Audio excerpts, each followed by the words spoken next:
Welcome to the Lounge of Travify Academy, where we get to hear from travel industry voices and experts to learn more about their story and what they see on the horizon for travel professionals. And I'm Stephanie Grice, and our guest today is Glenda Beagle, who is sales trainer and industry expert. So welcome to the Lounge, Glenda. We're very excited to have you here today.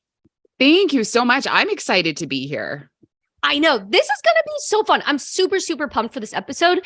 It's been a long time coming. We had to do an episode on this stuff. So I'm really excited when we connected because AI, obviously, extremely popular and for good reasons for both ways, all different ways, which I know we'll get into. But I'm really looking forward to just breaking it down with you for the travel agent community and like what this means for them. So very pumped for this. But before we jump into all of that, though, can you just share just a little bit more background about yourself and how did you find yourself in the travel industry? It's really funny. Years and years ago, another generation. No, back in 2006, I'd been a stay-at-home mom for a number of years, and my mom had come to me and said, "I'm going to take the family to Hawaii, but I'm only going to use my points," because she had a timeshare and she had, airline points. She goes, "But I'm only going to give you a week. If you want to stay longer, you have to pay for it yourself." So that was kind of my push to go back into work. And so I was going through the newspaper. I'm from Alberta, Canada. It was a land of oil at the time. And I thought, okay, so I can either go back to school, or to get, some sort of admin degree, or I can go work somewheres and then go over to the oil companies and make good money. So I applied for an ad in a newspaper, yes, back that far ago, that said a receptionist needed for busy downtown office. Now, the irony is the busy downtown office was in a community of like 5,000 people. So, so it might sound a little different, versus other cities. But anyhow, when I got there, when I got the call and went there, it actually happened to be for a travel agency. And so I started right from the bottom. I was their receptionist. I did their book work. I remember my very first day, she's like, "Okay, so the tax reconciliation for the sales tax needs done today." I'd never done it in my life. And I remember at noon on my first day, sitting at a restaurant for lunch going, "What have I done?" Now, then we just kind of fast forwarded. Somebody needed to go on a mat leave. I said, "Would you train me?" And the rest is kind of history. From there, I spent 5 years. I was supposed to actually buy that agency, but we couldn't negotiate out the price. So I decided to open my own in another town. And so I owned a brick and mortar franchise agency here in Canada. From there, I just one day woke up and I'm like, don't want to do this anymore. I had been really going into the coaching. That probably started about 2016, 2017, doing coaching for other businesses. I had been training my own team of independent contractors prior to that. And that's the part that lit me up. And doing the day-to-day just wasn't my jam anymore. So I officially closed my brick and mortar at the beginning of 2019 and pretty much was clientless by the end of 2019. However, in 2020, I was aware that I still had a handful of clients. But other than that, it was just one of those things. The irony is back when I was in high school, this was something I always wanted to do. So the fact that my path led me there in such an organic way, is just mind blowing. And the things I've been able to do since then, I've sat on a national franchise advisory board. I've, earned multiple, top sales awards and things like that. And yeah, I just, life takes you where it's supposed to, and it's beautiful. That is awesome. That's so well said too. It is. It takes you. And I just always love, I've said this on many episodes before, but like when you get in the travel industry, you're like, I don't want to leave.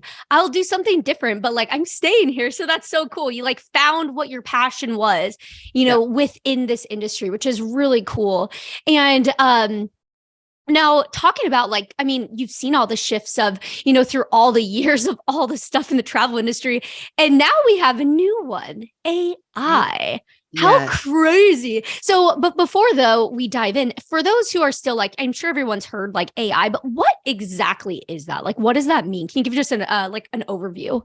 So basically AI is artificial intelligence. It has so many things. And even from when you and I first started talking about how AI is out there, the way it's evolved even more on the public facing sphere is so much more. And there's so many amazing things you can do with AI. You can get it to write emails that you just don't know how to come up with the wording for.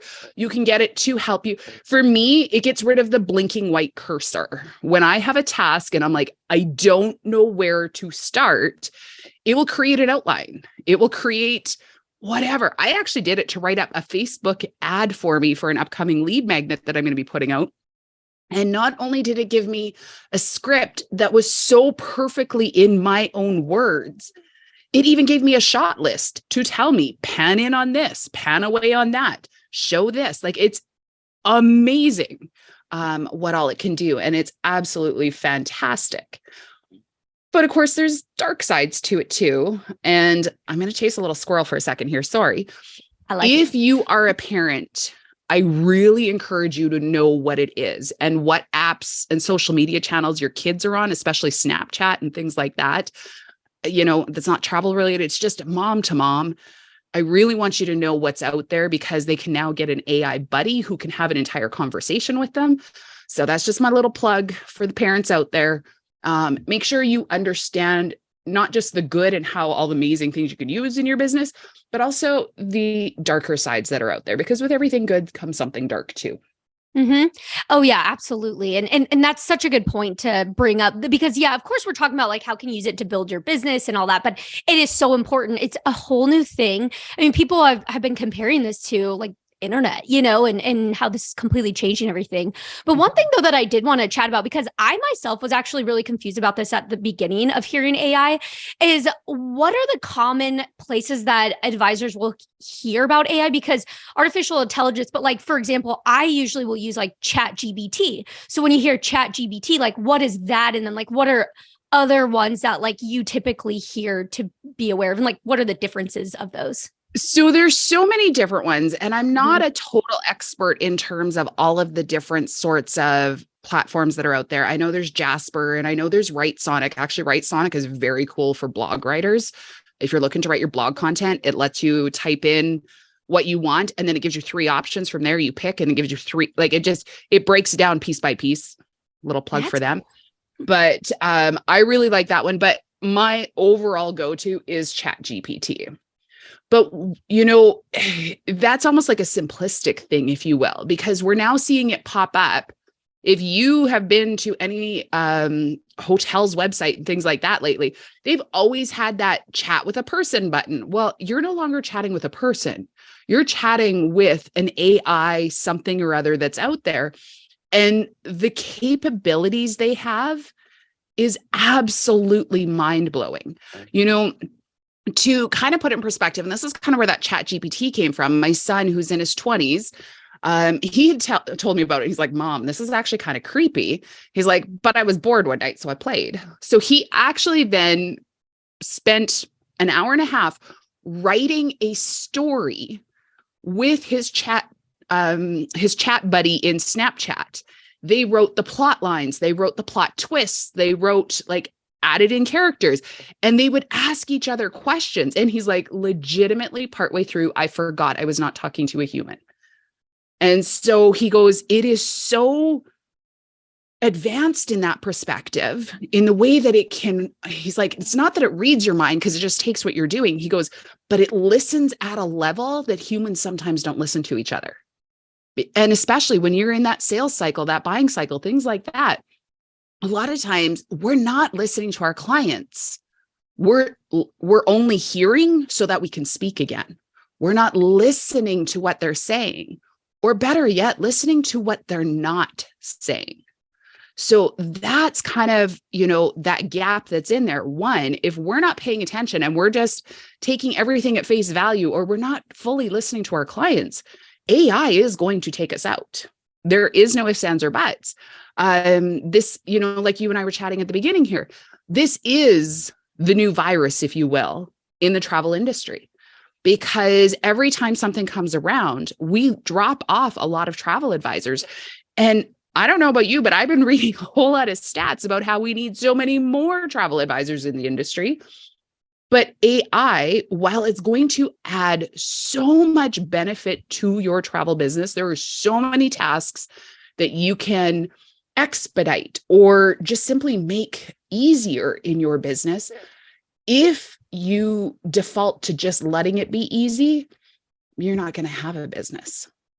Mm-hmm. Which is really important. I know we'll get into that too, of like, how do you differentiate yourself? I cannot say that word. But like, make it different compared to you versus, somebody actually just going on and using an AI or chat GPT. But what are some ways that, so you've already mentioned a little bit of this, but just like a high level of what are some ways that advisors can already be using it? Like you mentioned, emails are a big one, which you said, like that little cursor when you need just like, so what are some examples of things you're seeing?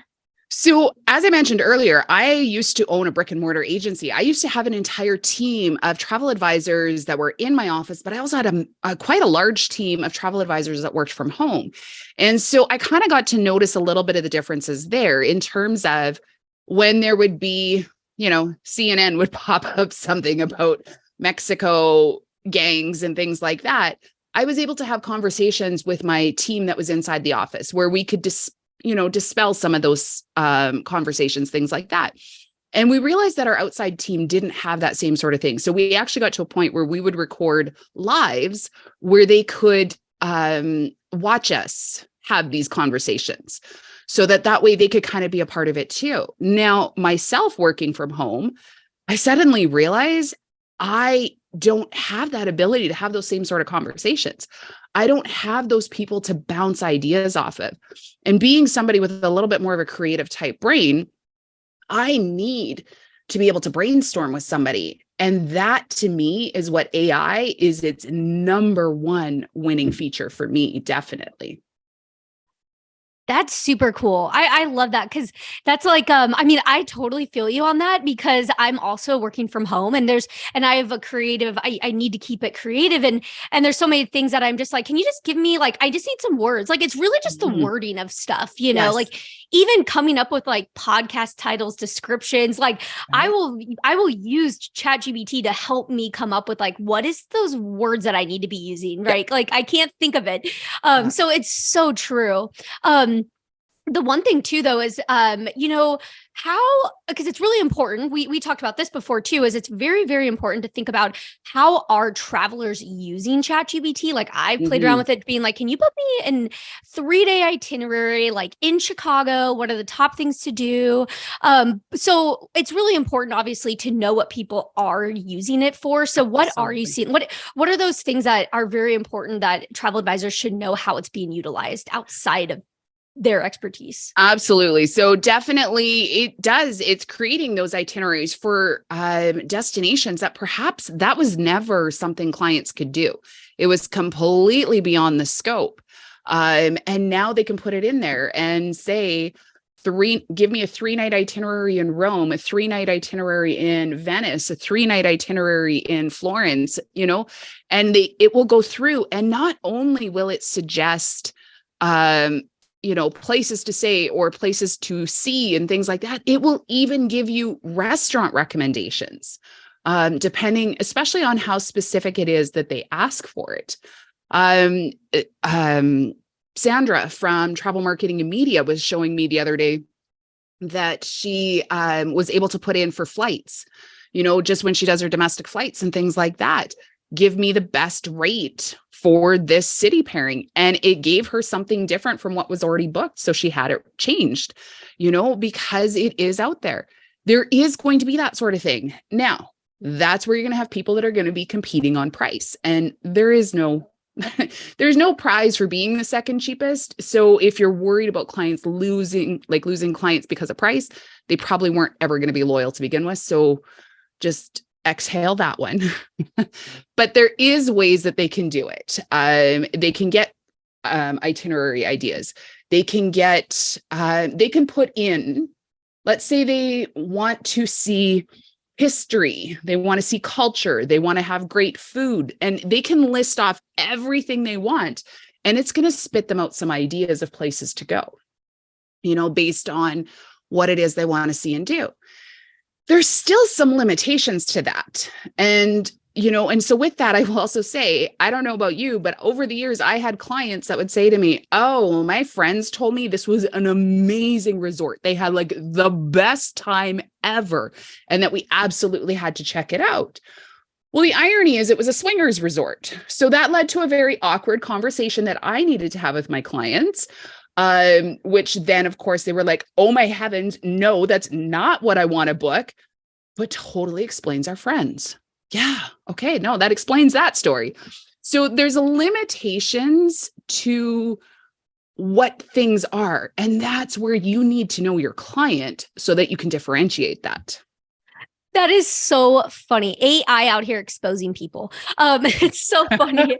I was actually, it's funny. Shout out to Sandra, because literally was going to say an example that she gave one time. I was like, that's very smart is, I can't remember. It was like she has to create an itinerary, like a walking itinerary, in like France somewhere. And she had actually been there. So she knew it. And she's like, it was correct what popped out. However, the way that it told you to go, you're walking uphill that entire time. And I know the expertise I have that you need to reverse what they were saying. And so it's just another good example. And so I think there's so many examples of where, the expertise actually does come into play. So what are some things that advisors can either do or keep in mind to set themselves apart? And like, I don't know, are you seeing like they're putting themselves out there on social media, like, hey, just reminder, like, I know these things, or, is it something that it's just like always keep it in the back of your head type of thing? So I'm going to tell you a couple of things. One, I heard a great saying. I was on another podcast. It was a marketing podcast I was listening to. And the way they said it was perfect. It is a language tool, not a fact tool. So just because it gives you all of those things, it does not mean it's still open. And in fact, if you have the free version of ChatGPT, I can't remember if you're running on the 2020 version or 2021, but the thing is data will have updated since then. And I don't know about you, but I kind of remember the world being a lot different pre-2020. What it is in 2020, right? Like the possibility of business might not be where it was. Like, yeah. But so it is a language tool, not a fact tool. So absolutely, travel advisors, you must fact check the things that you get from AI, because otherwise you're not going to be different than AI if you're not fact checking. But the other way in which you can use it and be different and things like that is that you can use it to, like I said, get past that blinking cursor, get out there, get doing things. But the other side of it, I want to mention a local photographer here in town. She actually did a great post and she said, I wanted to try out this chat AI thing.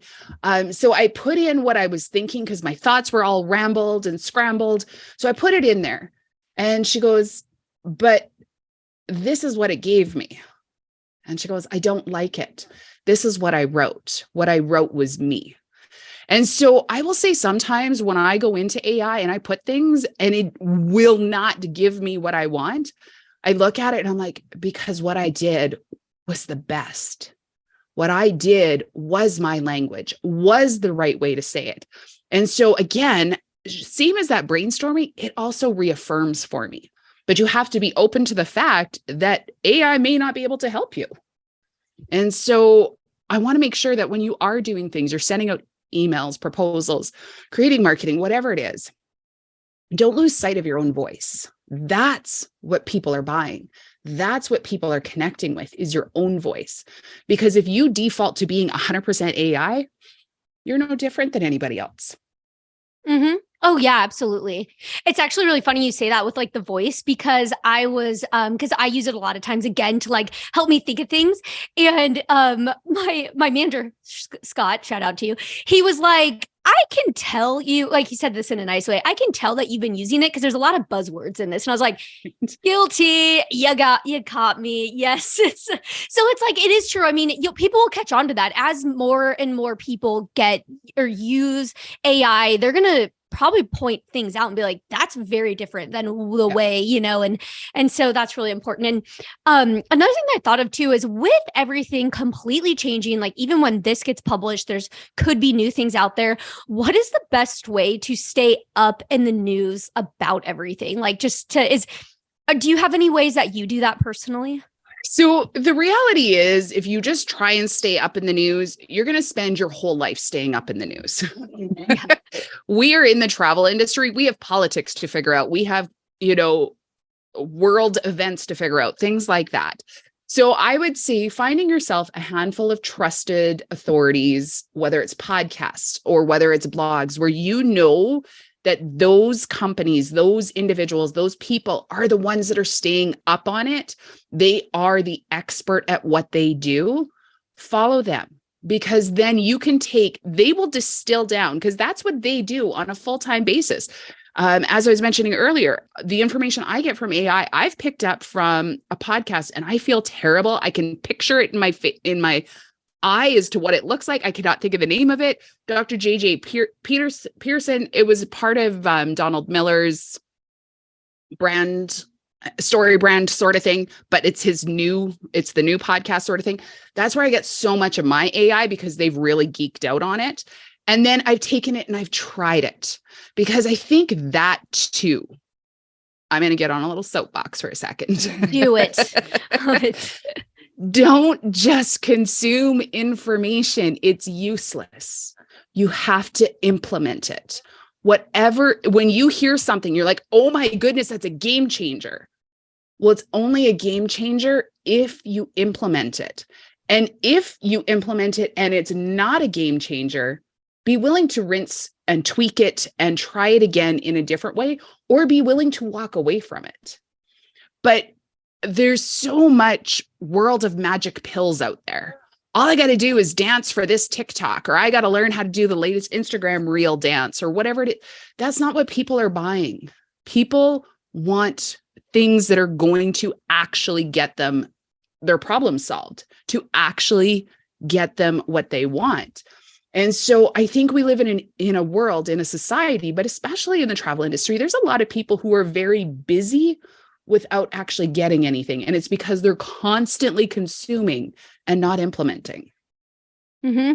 No, that's very well said. It's so true. It's very true, and all that. And one of the last things, so I don't forget to ask this, is one of the final things too, like for those who are like, just get on, just try them, there is a method to doing it correctly, where you have to say like, what is the tone or anything. But do you have any tips for advisors getting on? So no matter what they're doing, whether they want some social media ideas, writing an email, what are your tips for, if you're going to use it, like here's how you need to be asking it things, basically?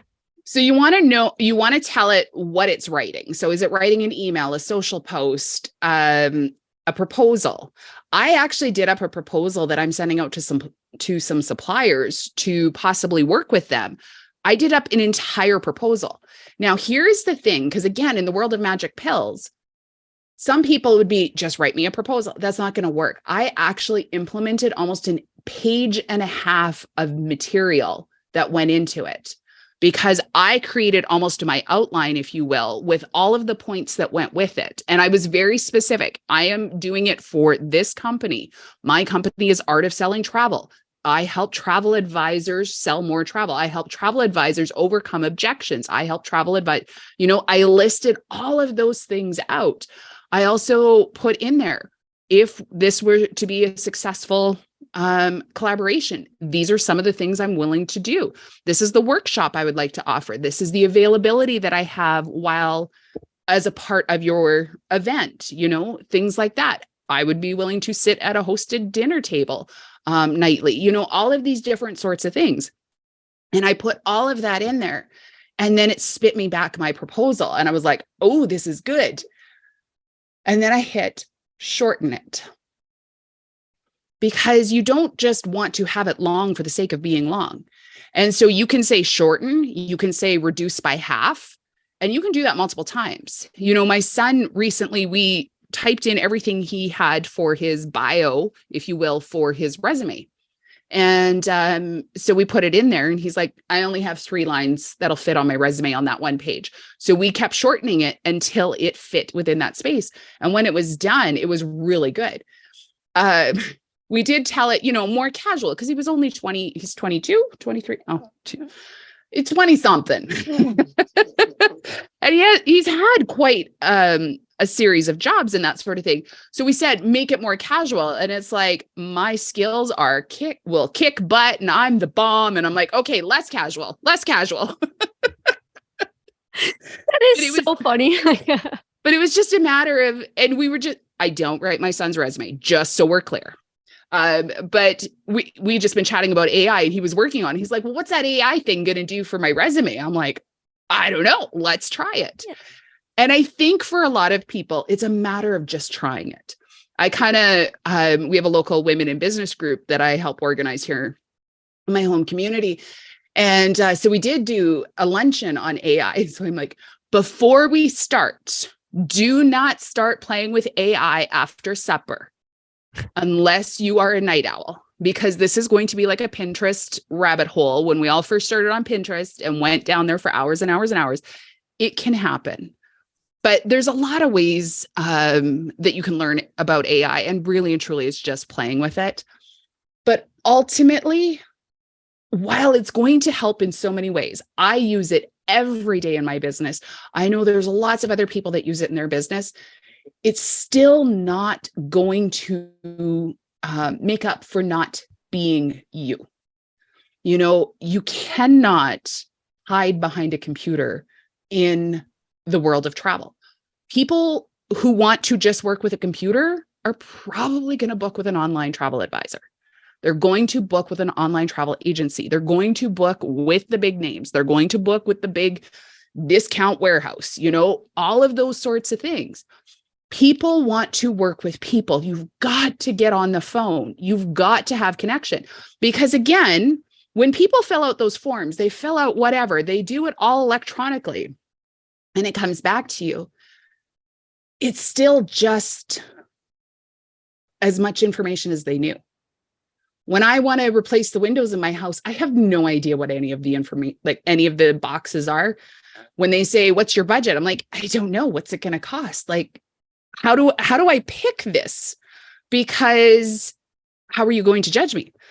If I pick a really high number, are you going to give me something I don't need? Are you going to try and upsell me because you think I'm a sucker?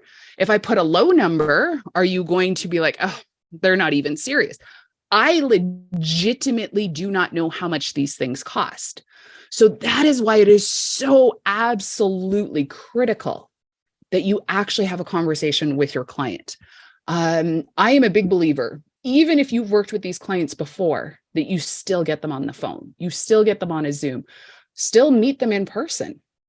That's how you build that relationship with your client. That's how you build that rapport. You know, we'll always hear, especially in the marketing, got to build know, like, and trust. Well, here's the reality.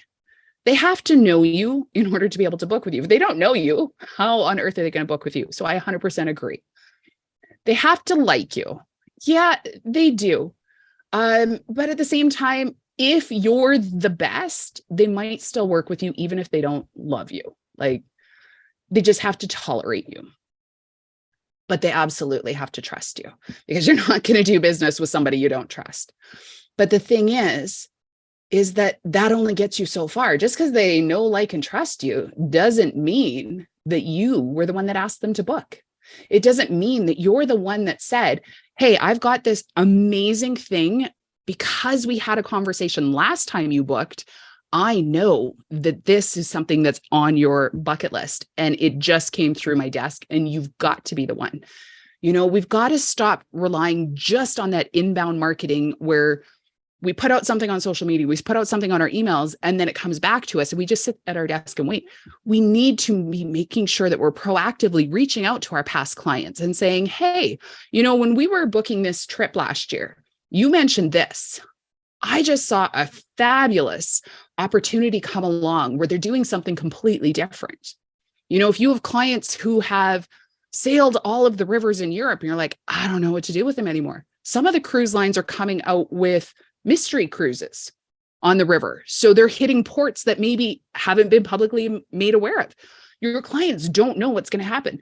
It just shifts things around. And you're not going to know that if you're only working off of a piece, like off of a form that's coming in. Forms, I think going forward, are really going to have to shift out. And here's the number one reason.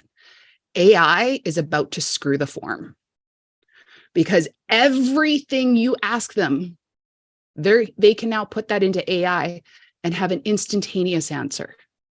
If they put that form in for you to get their quote, what's it going to take you? A couple hours, a couple days, a couple weeks, depending what it is.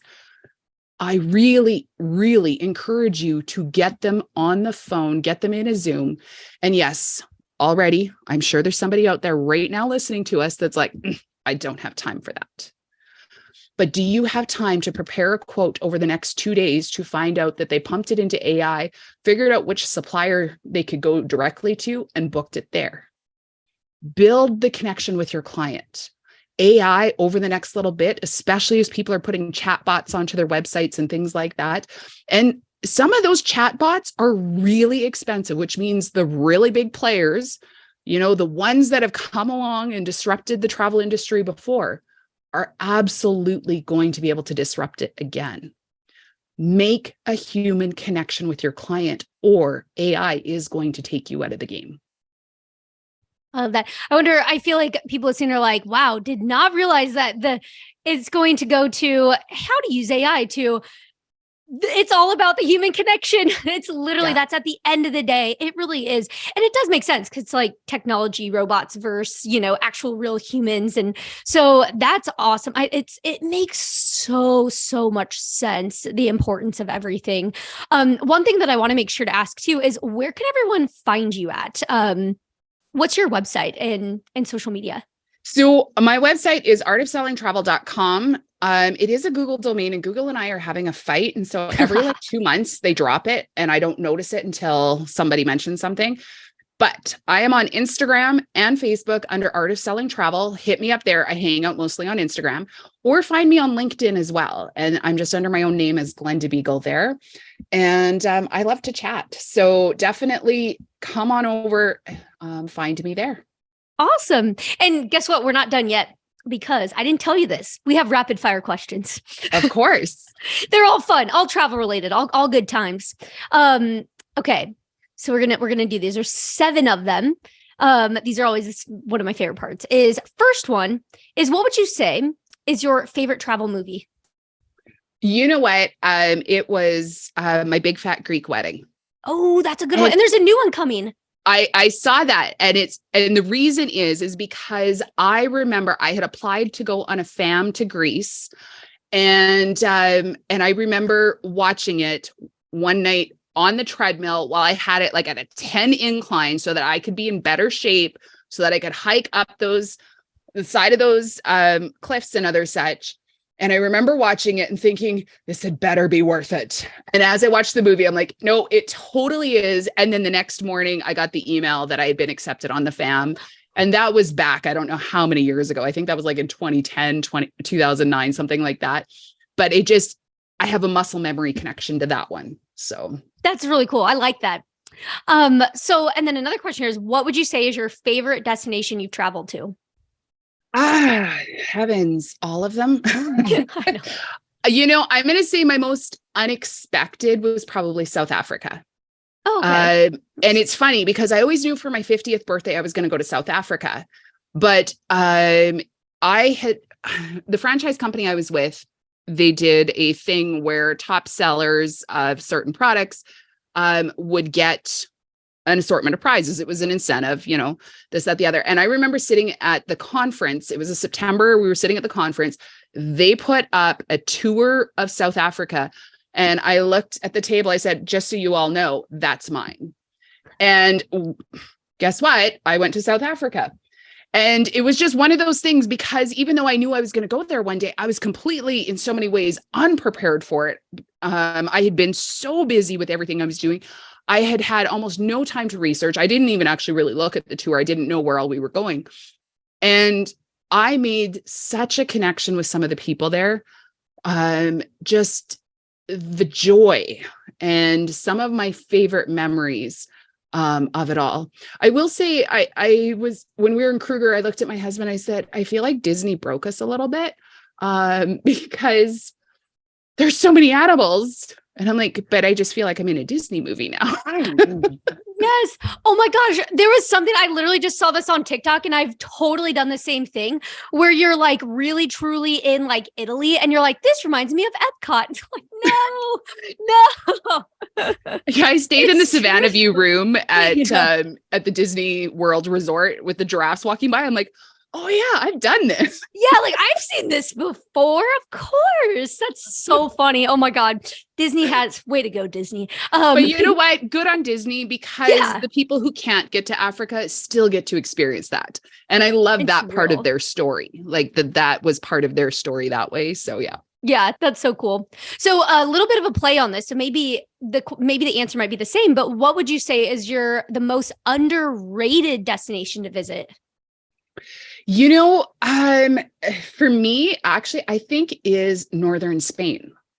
Again, I did that one as a fam. And I love I love when people are like, oh my goodness, it must be so much fun. I'm like, we took a 12-day tour and did it in 7. I remember one morning getting up going, I'm so sorry, pillow, I don't get to sleep on you again tonight. Like it just because we were constantly moving hotels every single night. I learned so much about how to do coach tours out of that tour. But again, it's one of those things. I am a terrible travel advisor for myself because when I do FAMs or I do things that I did not do as a vacation, I rarely look at the itinerary. I had no idea where we were going from one day to the next. So that might have been part of it, is that it was all a mystery and a surprise to me. But northern Spain, because I'm like, Spain, oh, that'll be like the bullfighters and the dresses, like the flamenco, like, and no, it's none of that. It's like bagpipers and like it just it was nothing like what I was expecting, and I loved every moment of it. That's really cool. And that is so funny that you like don't look at the itinerary because I hear that all the time from users when we're like, what are some of the things you deal with Travefy? Like, where can we try to help? And they're like, my clients don't view their itinerary before they leave. And we're like, oh no, I don't know how to help that. I'm like, oh no. So now I see where that's coming from. But that's okay. It's making all the fun memories. But you know what? Here's what I want to say to those travel advisors where their clients aren't looking. You want to change a little bit in what you do in your buying like in your sales process, everything else when you're doing it. Make sure they get something bullet pointed that gives them the highlights. But if they're not looking at their itinerary, it's because they totally, utterly have complete faith in what you're doing. That's true. And that they see you as the go-to and they know you won't steer them wrong. And so take that actually as a compliment, because that's your client saying, you know what, Nancy nails it every time. I know she's got my back. And so in which case they don't want to do the mundane sort of things. So figure out what are the most key bullet point things that they need to know, put that in something short and sweet for them, something easy to re-pull up. And then, yes, make sure they have that complete Travefy itinerary so that they can have it to refer back to. So then if they're like, oh my goodness, I don't know what's going, you know what, just check that app. It's all in there. Yep. And actually switch your conversations over in the week prior. Don't talk to them on email, talk to them in the app, because then they know to go to the app. Love that. Oh, look at us getting some Travefy tips in here. That's awesome. I love that. And that is a good compliment. That's very true. So another travel question here is, what would you say is the best meal that you've had when traveling? Oh, you know, yeah, this one can get tough. I have not eaten yet today, so this is like a dangerous question to ask. Oh, no. My apologies. You know, I am going to say something that's probably going to like sound so ridiculous. It was watermelon in Greece. Oh, well, hey, I'm sure it's very different than like somewhere else. The Greek salad in Greece and the watermelon. I went and it was like 40 some degrees. So like freaking hot American temperatures. Yeah, in Fahrenheit. I never know how to translate it, but I do know that's high. I think it's like in the 100 range there. Yeah. And I will never forget the taste of the tomatoes and the cucumbers in the salad. It was I had never liked feta, and I was like eating the salad. I'm like, this cheese is good. They're like, it's feta. I'm like, I don't like feta. They're like, yes, you do. 'Cause you had the But good also to the watermelon. And I remember for years after having done that fam, and when people would talk to it, okay, yeah, no, I have a little bit of saliva building up, thinking about, I've never tasted watermelon and tomatoes and cucumbers like what I did in Greece. I'm super excited this year in our new home. We have this beautiful sunroom. It gets super, super hot in there. So I am growing tomatoes and cucumbers and all sorts of things in there in the hopes that possibly I might be able to replicate some of that intensity of flavor that was in Greece. But you can't go wrong with Europe food. Like, Oh yeah. from the pastries to the pastas to the cheese, like you can't go wrong. But if anything burned a hole in my memory, it is tomatoes, cucumbers, and watermelon from Greece. I love that. Well, and it created a whole experience for you because it was like Mhm. really hot. It was very fresh. It was just what you needed in that moment. So makes so much sense. So I hope it turns out good when you try to recreate it. That's awesome. Right? If Yeah. not, we just go back to Greece. It's Yeah. like, Then you just go there. I mean, hey, it's a win-win here. So another question here is, what would you say is the last great book or article that you read? you know what? I am in the process of reading one right now. It's by Toni Morrison. It's called Coffees for Closers. Yes, I've heard of And this. it is amazing. And just the nuggets that I'm getting as I go, things like that. It's all individual, like it's stories of his process and things like that. And, I was just reading the section about the gap. And so it's setting your goals, it's your approach to how you do it, and it's the plan for executing. And so you've got to make sure that you have all of that in place. But yeah, that one I'm rocking out pretty good right now. That's cool. I have heard of that one. So that's cool. That's cool that's really good. So final question here for you is, what is the craziest thing that's ever happened to you while traveling? That's my favorite question. So I am one of those people that if it can go wrong, it goes wrong.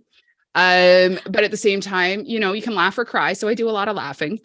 But I will say the thing again, I was just mentioning it the other day. Heavens, what would that have been? Like 2007, I think. I went on a fam to Disneyland.